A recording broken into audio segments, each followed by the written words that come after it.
We're standing outside one of the largest fortified tower houses in Ireland, if not Europe, built by John St. Leger in the 15th century. My name is John Rafferty.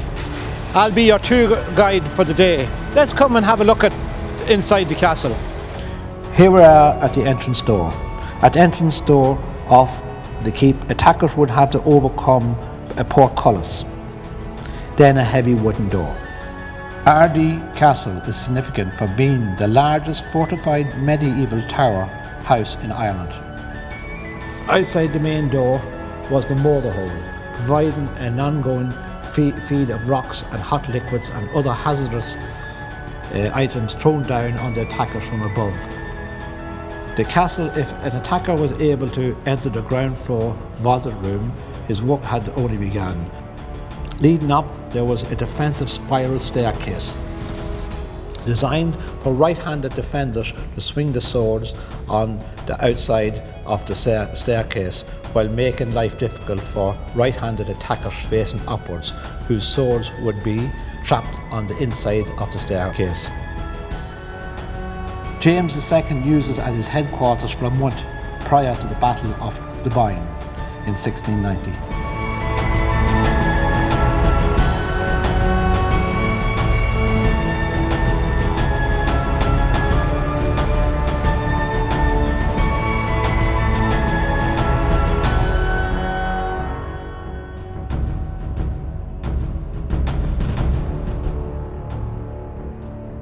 We're now in the South Tower.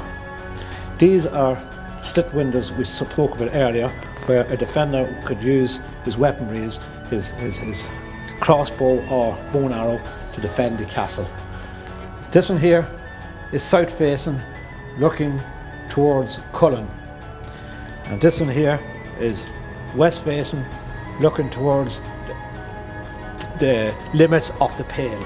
This staircase here replaces an earlier Victorian wooden staircase in 1990. It was put here by Jack Clark and Sons Limited.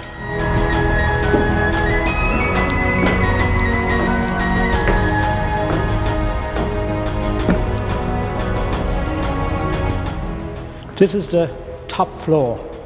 This perhaps would have been where the lord of the castle, John St. Leger, would have resided. It may have been in different compartments by the use of curtains and other things here, but there's a lovely view from this room. It was also used in modern times for the practice room for Ardee Band when first set up, when they moved from Bradley's Mill to here. There would have been large fireplaces here and here. They would have gotten fuel from the bog of Ardee to keep the fires burning, which would have been transported up the boat trench by boats, like a canal structure, to keep the castle heated, which was a mammoth task in its time. There is the top of the spiral stairs that were coming up earlier on, and this now leads up to the roof.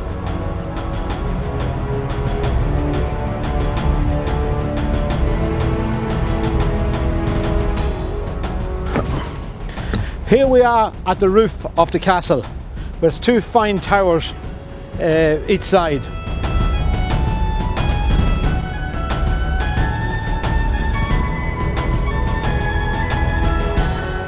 This side here is to the west. So the biggest threat from Ardee at that time obviously was from Ulster and the west. Ardee, being a walled town, had its main gate here at Jervis Street. At several gates around the town. This area here that is covered in was one of the main defence positions of the castle if being under attack at close quarter, where oil, hot substances, stones, rocks, anything they could get their hands on would be put down here and would fall on anyone trying to get into the main door on the north side of the castle.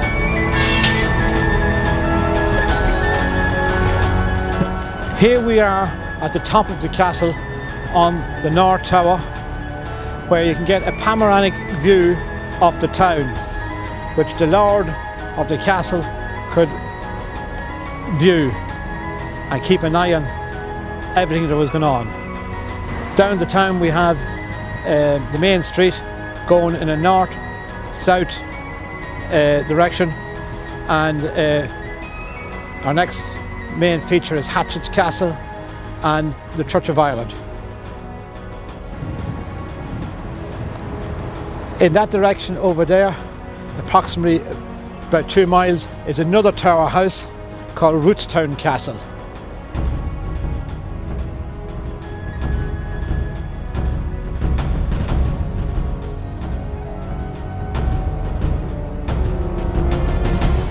The castle primarily is in the same condition as when it was built, except for being modernised in 1805. It may, as you can see from the illustrations, be about 15 to 20 feet higher.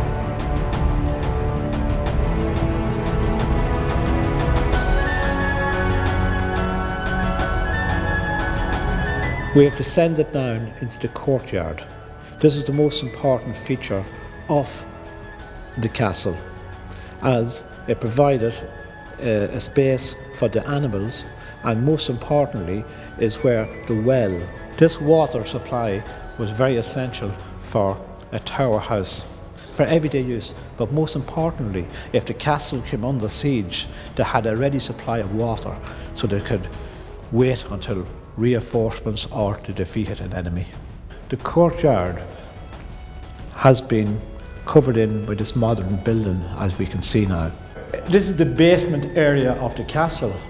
It resembles nothing to what my memory was when I was a young gasson, showing people around the castle. This is where the old cells were. The dark and dreary dungeons were located to the right of this area here.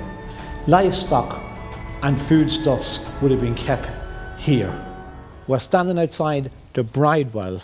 Ardee had a unique Bridewell system of prisons, and to my left is the female side, which consists of 3 cells, and to my right is the men's side, which consists of 4 cells. The cells were very, very unpleasant places, dimly lit, and a heavy iron door, which still remains to the day. Follow me now and we'll have a look at the cells now.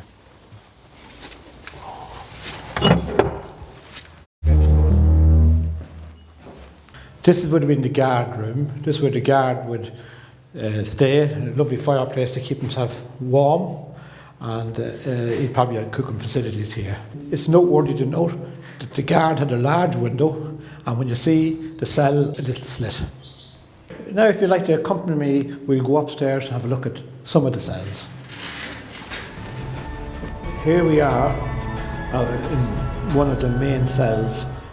It would accommodate a large amount of people we put in here, with straw just thrown on the floor for the bedding, and they would have been chained to the wall.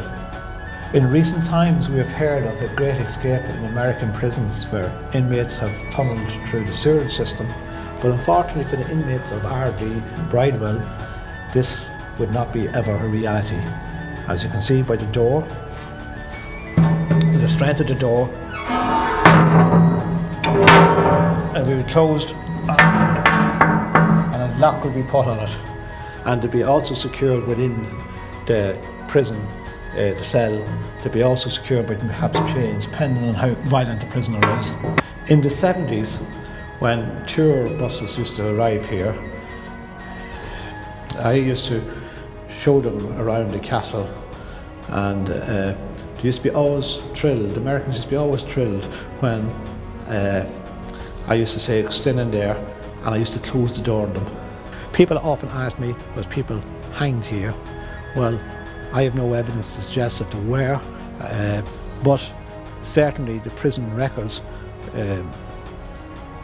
suggest that the conditions were so bad that people often took their own lives in these places. This part of the tower house which is this part here, was constructed in 1805 by the grand jury, the quarters of the county council. We are now about to enter the courtroom. This is the courtroom, constructed in 1805 as part of the development at the time. I now want to introduce you to my colleague and friend, Seamus Rowe. Okay, and here we are now in the courtroom in Ardee Castle, which is situated on the first floor of the building. This courtroom was first used in 1805 when it would have become the Petit Sessions Court, which would be the forerunner to the current district court in Ireland. So it follows the layout of most courtrooms around the country. We have the judge's bench at the top. We have here the registrar or the clerk's desk here, and the lawyers would have sat in these seats along here. Over there you have the witness box for the witnesses to give their evidence, and here we have some more seating, which certainly in recent times would have been used by the Gardaí and by the local press. The court, as I said, would have been a Petit Sessions Court from 1805, and as I said, that it's largely like a district court in the current day. So you're mostly talking about smaller crime that would have been dealt with and smaller civil disputes. You'll see also at the top here on the wall, when the court, when Ireland got its independence, this symbol was erected, and rather unusually, right up until this building ceased to be used as a courthouse, the symbol is the Saor Stát Éireann symbol.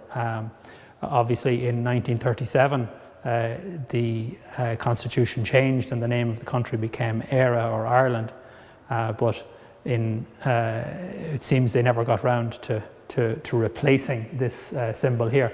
Most courts that you go into in the country would have the modern symbol, the Éire symbol. And here we see around the rear of the room, the public gallery, where members of the public would have gathered to watch the excitement of the cases, which ran every fortnight. The Petit Sessions Court would have sat. Subsequently, the district court would have run once a month in Ardee. The final sitting here in this courtroom occurred in 2006 before the court moved to a new building at the Fair Green.